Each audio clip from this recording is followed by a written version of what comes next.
This repair video for the P2610 error code is specifically tailored for GMC drivers. If your GMC showing up P2610 code, this is for you. This means that ECM or PCM related to the engine's off timer, which indicates that the ECM or PCM can't tell how long the engine has been shut off. Under this circumstance, short-distance driving is permitted, but your vehicle should be repaired as soon as possible. So, what causes this imbalance? Here are the most common culprits. This error could be caused by these possible faults in your car: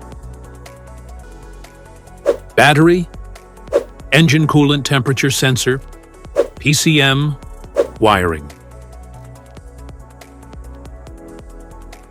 Here are 3 simple DIY methods you can try to solve this problem. Battery replacement. First, check the battery voltage with a voltmeter. If it's not working, disconnect the negative terminal first, then the positive, and remove the old battery. Install the new one. Reconnect the positive, then negative terminal. Secure it, and check the voltage again. PCM replacement. The PCM is usually located in the engine bay, under the dash or near the firewall, usually mounted with bolts or clips and connected to a wiring harness. Unplug the wiring harness carefully. There may be clips or levers on the connector.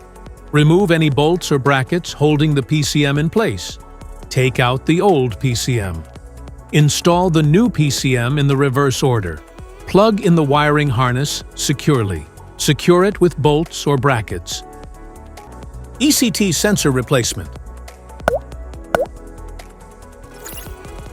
Remove the ECT sensor from the engine. Use a multimeter to proceed with a test on the ECT sensor at an ambient temperature of 68 degrees Fahrenheit. The sensor resistance is between 2,000 ohms to 3,000 ohms. If you do not get a reading, this indicates that the ECT sensor is faulty and needs to be replaced. This code can appear in various vehicle models across multiple manufacturers, including Ford, Chevy, Mazda, GMC, Subaru, Hyundai, and Lexus. If you like this video, don't forget to subscribe to our channel. Thanks for watching.